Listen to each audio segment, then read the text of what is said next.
Welcome back to Project Geospatial. I'm Adam Simmons, and this is our Government Spotlight. In this special segment, we have the honor of interviewing the National Geospatial-Intelligence Agency's Director of Research, Dr. Cindy Daniell. In our interview with Dr. Daniell, we will explore her background, what it means to be the Director of Research at NGA, and discuss some of the projects being worked on. Additionally, we will learn more about what's ahead. Let's dive right in. Tell us a little bit about your background and where you got started. Okay, so I've spent most of my career out in private industry, actually. And all of my degrees are in EE, that's electrical engineering. So when I first started at my very first junior engineering job, I was with Hughes Research Labs. This is kind of a boutique little research house on the West Coast. And I was put onto what they call DARPA programs. So I did all of my work performing for these DARPA contracts and DARPA programs. And then I got the instinct and the inspiration to actually go to DARPA following my stint out in private industry. So I went there next, which is a little bit of government service, but it's in a very unique part of government. Following that, I went back out to private industry, a little boutique research place known as SRI.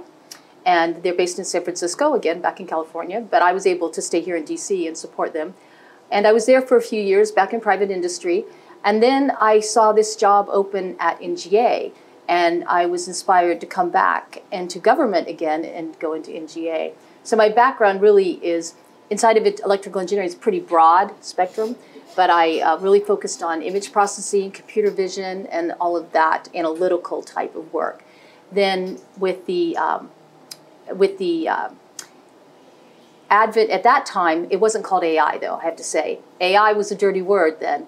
And now we've come through full cycle that there's another wave of this same type of deep learning, which they now call AI. But that was my background. And so that's how I got very interested in this job. How did you transition from electrical engineering to the geospatial industry? So it was really more in the image part. I really became more inspired by the geospatial part really in this job, if you to answer your question directly. But the image processing, computer vision part of it is such a big part of the workflow in geospatial that's what attracted me. Being able to do all of the what they call automatic target recognition, be able to figure ground separation, find the target, find the ability for the human to interact with the imagery and be able to perform at their best using the tools, these automated tools at hand to separate and dissect the image. So all that, even though it's not initially geospatial in the true strict definition, it's very much a part of the geospatial workflow. How much of what you've done in your previous roles in the industry have cross-trained and helped you in your current role now? I would say everything, because really the work I'm doing now and throughout your career, what happened to me was you grow up from a very myopic viewpoint where you're actually creating the code to develop these algorithms and so forth. And then you get to take a little bigger part of the pie where you're observing your section, but also other people bring the sections in that they're working on. And then eventually you get to the position like I'm in now, or a little bit like I was at DARPA, where you're having to overview all of the technology. So I have to know all of the skill, I have to understand all the skill sets that I brought to the table to understand how the performers, what we call the folks that will be providing the products, the capabilities, they're developing those capabilities for us. And at one time I was a performer. I have to understand how they do their job and how well they're doing it. So I really having my background helps immensely, and it covers all of that. You know the ins and outs, you know how difficult it is. That's how it really prepared me.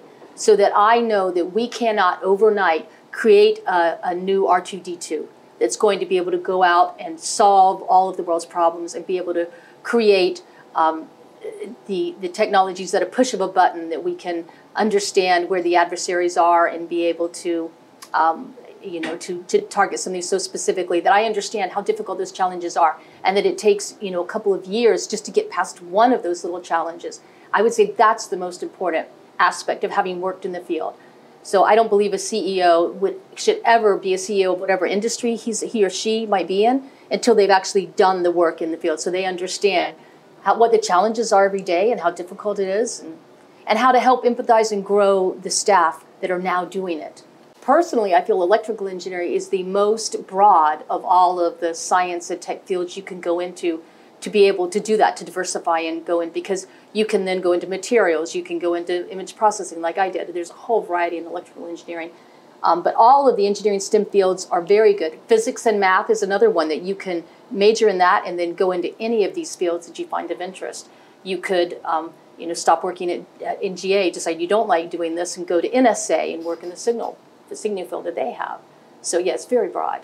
I think all the STEM science technology fields are broad. For your role at NGA, what's it mean to be the Director of Research? So it means that you have a cadre of scientists, I would say, that are a national treasure, first of all. So part of it means growing the skill set of the scientists and making sure that their value is understood by the rest of the ecosystem, by the rest of the national security ecosystem, all of that. That's first and primary, the growth of the personnel there that are doing the actual work now. Amazing talent. And then it also means that you're trying to direct all of that talent, which they generally come from, if not PhD backgrounds, they come from very technical, deep backgrounds where they studied a master's or undergraduate in a science field. So it means the personnel that you're growing and nurturing, also growing and nurturing them in a way that they're aligned with mission. So these folks are generally, like I was, very focused on the science aspect of the problem. Our metrics and the way we graded ourselves and the way we graded our work was really on creating something that could run on a little bit less power, or looking at, the physics of the situation.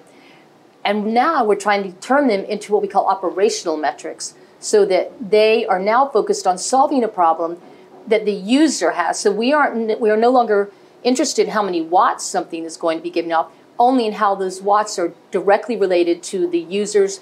If they can see the phone in daylight, if they can see the phone at nighttime, then you've got enough power to be able to do that. But turning them, that's part of it, is turning that culture of the science, because you were grown and trained in that science, into something that's operational and aligning everything we do into operations, so that we are not seen as just a group of scientists that do science projects. How do projects go from research to operations? So that's quite a challenge, and they start before the idea is even conceived. So when we in research think of an idea, we oftentimes use requirements from the operators, and they'll tell us something they absolutely need. But we also sometimes think of something that they may not have thought of, because we know how technology is going. Like, I don't think there were very many people in the world that knew they needed an iPhone until Steve Jobs showed them the iPhone. So it's like that. We'll think of things that really could be used in operations they would have never dreamed of. So before these ideas start, or before we even start working on the requirements, we bring the customer in. So that's how it starts. That's how transition works. If you don't do that, you're already at a disadvantage of being able to transition your product. So we bring them in early. We talk to them, discuss the idea, discuss the ways that we think technology can help. They help us to frame the problem so that we put it out for competition for various people who are performers, like I was at HRL and SRI, to develop ideas to solve the problem. The customer helps us to lay that. It helps us to write the bride agency announcement, to announce that problem. And then when we get the proposals, the customer helps us to vet the proposals, to understand which ones are good at solving this problem, which ones aren't, and help us to understand which technologies have the highest risk factor, et cetera. And then the customer comes with us to the kickoff day, when we're interacting with the developers over the 3 to 5 year period where they're developing, the solution. They come to all of the interim days, and throughout they watch. And we, as a contact sport, I would say transition, we are constantly working with them to understand the use case, which changes over the time the technology is being developed, and also to understand the technology, how it can change to go with their new use case. So it's, again, context stored. There's a lot of iterations all through those years where we're developing the product. And then finally, at that point, you hope you've kept them, lockstep with you, with arms wrapped around your idea. And at that point, you pull out the transition technology agreement that I failed to mention, but you had them sign back early in the days of the project. It doesn't have to be signed on day one, but it has to be signed somewhere in the first year. And otherwise, we won't do the work. And this technology transfer agreement allows you to veto and say, oh, we don't need this anymore, but you have to, keep us informed. But if the product becomes available and ready, what it does is it commits you, the user, the owner of the product, to put in money to help what they call the valley of death, or sometimes we call the ditch of despair, when the product is in beta test form, but it's not quite into the final state where you can shoot it and it still works. So, which is the first thing an operator will do when they take out your product to the field. They'll shoot it and see if it still works. So that stage in between beta and operations, we expect commitment from the user to put in money. That was a long answer to your question, but the technology transfer agreement is of utmost importance. And at the end, you pull that out and you pass it on.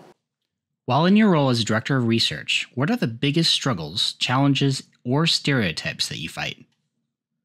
To the stereotypes, I will say something akin to what earlier I mentioned, that we're doing science projects, which is absolutely 100% not true.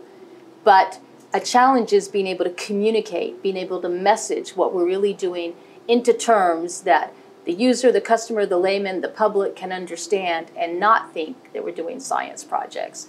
So it's a challenge with the messaging all the time. So to counter that, we are trying to open our doors more to be able to let the public in and understand what we do. So recently we had an open house this last summer where we displayed rather, showed off all of the great work we had done both in a classified and unclassified setting. So it was not open to the public. But what it was open to were all of our partners across the government, because we're really looking for a whole of government response, a whole of government answer, not to be siloed off into our individual agencies. So we had an open house for that. We had an open house for our oversight. The staffers, congressional staffers came in to see all of the work we're doing. And that's to counter one of our biggest challenges is that messaging, that it's difficult because it's such a usually complicated subject for most people who haven't studied science. They need to be walked through it in a very simple manner, something that they can understand. So I would say that's more challenging than you might think. The second is the transition. And this also gets to the stereotype that we're doing science, but we're not. We're studying something with a metric of working in operations. The transition part is very challenging. I will say resources are challenging in the sense that they vacillate. They go up, they come down, we just need something steady. So that's a problem in the science field. Right now, there's a big push and there's a lot of money in climate change. The next administration, there won't be. Maybe that's a bad example, but oftentimes science goes in spurts. It's all AI, then AI doesn't work, and then back and forth. And then the last challenge I would say is gathering talent in both cases, in the performers and in talent to work. So the talent to work for us, we have opened up several new hiring authorities that we can use so that you don't have to come in to be a government cadre. You can come in as a highly qualified expert under some special hiring authorities that we have now. You can come as an interdepartmental government agent, which is the IPA program. So the HQE program, the IPA program, we're looking to hire experts in both of those. And like I said, you don't have to be in the long-term government cadre to do that. And they also can help you. They help a little bit with the salaries that we can't always match for private industry. And those two vehicles. And then also we have visiting scientists. You can come in your postdoc work or as a faculty member and spend some time in research. So we can groom talent that way. We have a lot of summer intern programs. We have the first HBCU visiting faculty fellowship program that we just started this summer. They come in that way. And lastly, to the talent is the talent to perform the workforce and the develop, because a lot of times government agencies are myopic in that they tend to work with the same people they may have worked with before. They only work with large industry. So we have many vehicles where we're trying to even the playing field, open up competition to everyone. That's our best tool to sustain national security, is get that competition with all that talent. Can you describe some of the public-facing contributions NGA Research has worked on or is currently working on? So we do, as you know, a lot of classified work, but approximately 1/3 of our portfolio really is unclassified and very interesting work for things like climate change and other economic security issues that we have at hand. So one that I really like is a tool that's like a Where's Waldo tool. And so we have so many images on the internet, billions of images, right? And many times they have header information which tells you where it was taken, the date stamp, and all of that. So you can find the location of the image. But people who are trying to hide themselves don't put all of that on the image, they strip it out. So it's an image, and it may be just somebody sitting by a rock and a tree, and there's a mountain in the background. Where was that picture taken? So we have the ability to take any image and within very quickly, just a couple of hours, determine where in the entire world that image was taken. So we call it Where's Waldo. So that's a pretty nice tool that we have. We have tools that help with HADAR, which I should say is humanitarian aid and its assistance and disaster relief, right? Humanitarian assistance and disaster relief. Almost forgot the acronym. So we work with that in terms of something with what we call bathymetry, the coastal line, with the depth of the water along the coastal line. So when you have a large storm, that changes very rapidly. You know, dirt piles up and the sandbars shift and things change. So the ships that may have come into port, they know how to navigate into port under regular circumstances. Hurricane Ian hits the next day. How do you navigate to port? So we have we have a tool that can use remote sensing to be able to determine the new lay of the land, so to speak, underneath the water. So ships can maneuver now in the next day to get into port, which they used to not be able to. So we have these humanitarian assistance tools. We also, the gravitational model was created by NGA. Many people don't know that. But the phone that you have that carries around has your compass and has the maps on the phone and can provide also your GPS when you're trying to navigate where you are. That gravity model was designed by NGA in conjunction with Ohio State University and NASA. So we put that together, and it's one of the responsibilities of NGA on a day-to-day basis. And they use it now in the commercial phones. Can you go into detail what the gravity model is and why it's so important? So it helps to understand, is called what they call positioning, navigation, and timing, or what in the industry we call P&T. So to understand your location on Earth, you need a reference model. So the gravitational model is a model that covers the entire Earth, and it provides the reference, your frame of reference for where you are in space. And that's how it can give you directions to go to the coffee house that you want to go to. Because if it doesn't know where you are in space, it can't provide those directions. Your phone, the map on your phone, Siri. So that algorithm is first checking with the gravity model to understand where you are in space, and then it knows from its maps where the coffee house is, and then it provides you those directions. What are you doing with AI and ML as it relates to maritime bathymetry? So AI and ML is a big part of the bathymetry measurements to be able to understand the coastal variations of the seabed. But we also use it as something for navigation. We call it SMAPS. I've actually forgotten what that stands for.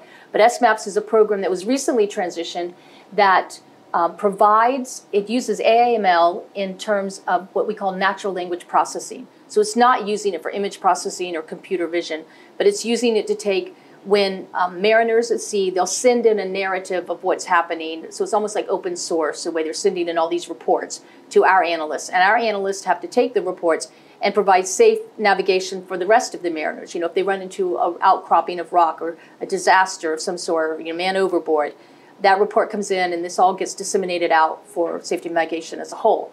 So our natural language processing is based on AI and ML techniques that takes this unstructured text that comes in to the analyst, you know, lots and lots of text and data. It's like reading an entire newspaper article, right?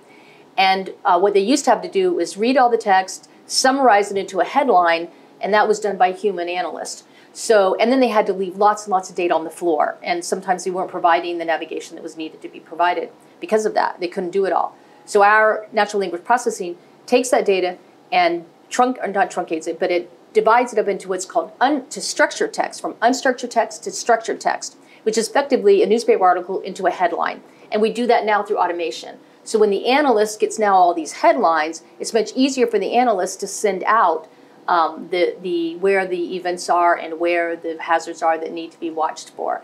And what they can do is now service so much more. They can take all this information in, whereas they used to have to leave it on the floor. So the analysts are still very much a part of the role. They just can enable them to do more. What projects are you most looking forward to in the near future?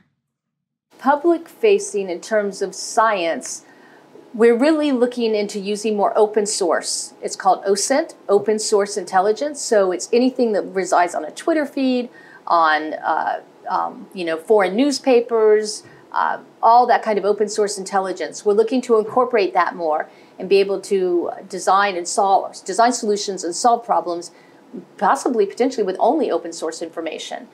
And we're looking forward to the challenge. We've done this once in a prototype beta test, but I'm looking forward to growing it more to scale. And that is taking commercial data and feeding it in along with our government, high resolution, very high fidelity information from the government side, and combining that with commercial data, putting it through some of the government enterprise pipes that we have and directly out to a user.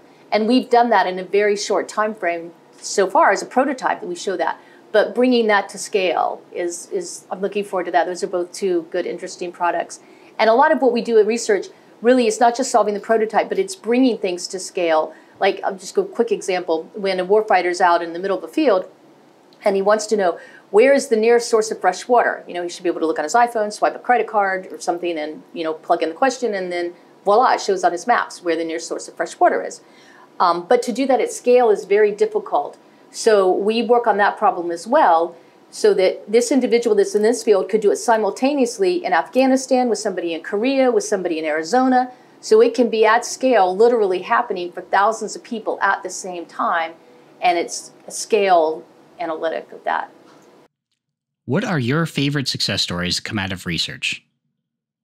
Okay, so success stories are things like that are not completed yet. This bathymetry that I was just telling you about, we call it SCUBA, the name of the program. The fact that it was able to help after a recent hurricane in Haiti, I'm forgetting the name of the hurricane, so I believe it was last year, and we were able to help open the ports for that, and it was still in beta form in terms of our work. We haven't completed the product. We still haven't completed and transitioned it. So that was a huge success, to think that it actually went and helped people in disaster relief like that on the coastline of Haiti. Then the other one that really warms my heart is, I actually can't talk about it, but Ukraine. We're providing a lot of good technology that may be in the beta form, but it has a beta test. That's when a product is almost ready for release, but not quite. So you release it to a limited numbers of experienced users. So it's not somebody who's just, a layman, but the experienced users are beta testing some of our capabilities for the Ukraine mission that we're looking at. So they're analyzing things that are coming out of Ukraine. And so that's very interesting, intriguing me. I can't talk about what they are. Where physically does the work that research does take place? So NCE stands for National Capital East. We also have a large footprint in National Capital West, which is in St. Louis. So those are the two main campuses that we have. But in addition to that, we have three other smaller branches at different locations. We have one at Dayton, where we have the Air Force, the Wright-Patterson Air Force Base is there, so we interact a lot with them. We have several employees there. We have several employees in Denver, where we interact a lot with other IC agencies in Denver. And we have several employees at one more location that I'm forgetting at the moment. But we have a lot of other employees that are singletons. They're embedded around, I think we have 7 singletons embedded around the country. For example, we have somebody who's embedded, a solo person embedded at GEOINT South, which is a part of Southcom, and they are embedded, they live there and work there directly with the user, so their research developments can be used in their drug interdiction programs and things like that. We have a singleton embedded in Austin, Texas. Austin, Texas has become a hotbed of innovation for defense and IC technology.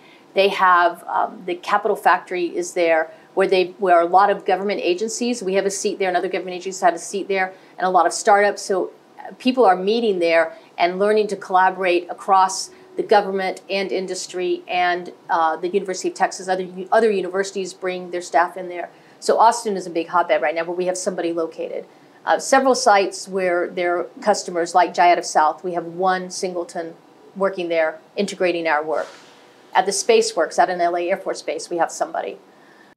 How will the opening an NCW in St. Louis impact the work that you're doing in research? So we're looking forward, I think it will impact it in that we'll have a large, I'm hoping that the larger ecosystem will grow there at NCW. So that we will have more performers and so forth, primarily because they're going to have it open, more unclassified work can be done there. It can be where unclassified or public-facing performers and developers can walk right in and be able to interact more freely and openly, which is something I'm looking forward to, is to opening our doors to more of the ecosystem to come in as performers. We really want to even that playing field and have a large number of participants to compete. I think that's our strongest tool for national security, competition. How does the relationship between NGA, industry, and academia function? Yeah, So we have a strong industry engagement team at the agency level that is able to bring, I think they had 200 something companies come in. When a company's interested in NGA, they'll fill out a questionnaire, and then depending on how aligned they are with their mission, this industry engagement team will bring them in and connect them to the actual user for their technology. So those are more of the, when you're getting to a level of capability that's almost ready, it's ready to be bought off the shelf, so to speak. In research, the way we engage with industry is that we have we state the problem, and we are looking we throw a wide net to get great solutions to that problem. And that's where we throw across industry, large, small, not, new starters, just started, nonprofit, academia, et cetera, and nonprofits. So our most agile vehicle that we have is what's called a BAA, the Broad Agency Announcement. I'm glad you asked me about it because I'm very proud of it, that we have it there.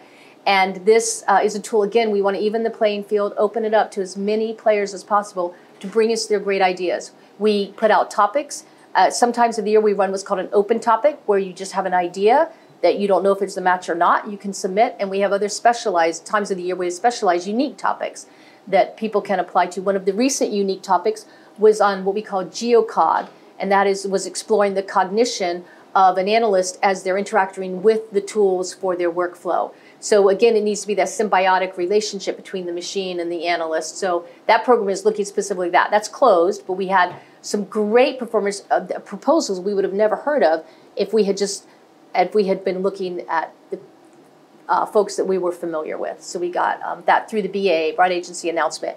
Another great vehicle, we are the only IC agency to use the SBIR program, which is a Small Business Innovation Research. So we use the SBIR program quite deftly, I would say, to start new programs, and it's a great tool. So small businesses can apply to that. We have grants for academia or nonprofits. We have, we do transactions that can be regulated by government, which many people like, the larger industry, they're used to that. But many of the new companies don't like that. They want to be able to do what's called other transactions. So that's much easier for a startup or a commercial company that doesn't have all the experience from government. So we can do, we're just so wide open now with the ability to reach people. And then finally, that we don't run money through these, but we have tools that you can do prior to getting working on a contract, called a CRADA, a Cooperative Research and Development Agreement, if I've got that right. Thank you. So the CRADA is between government and another entity like a university or a company. And there we set up where we deliver information to the team in a very unique topic, where we're giving like data or explaining the problem that we have in this one topic. And then they may take that data and work with it and try to use their own techniques on that data. So the CRADA, there's not a money sharing, but it's a nice cooperative arrangement to start to learn and understand the government's problems. We also have EPAs, which are the Educational Partnership Agreement. Those are more suited if you're only academic. And I think I mentioned grants for academia. So those are the primary tools we use to work with industry. What I'm really looking forward to is when we can hold an industry open house. We're hoping in a year we could do that. We held the open house for the full government, and we'd like to be able to do that in classified only and have performers come in and see that. What is your vision for research in the next year and in the next 5 years?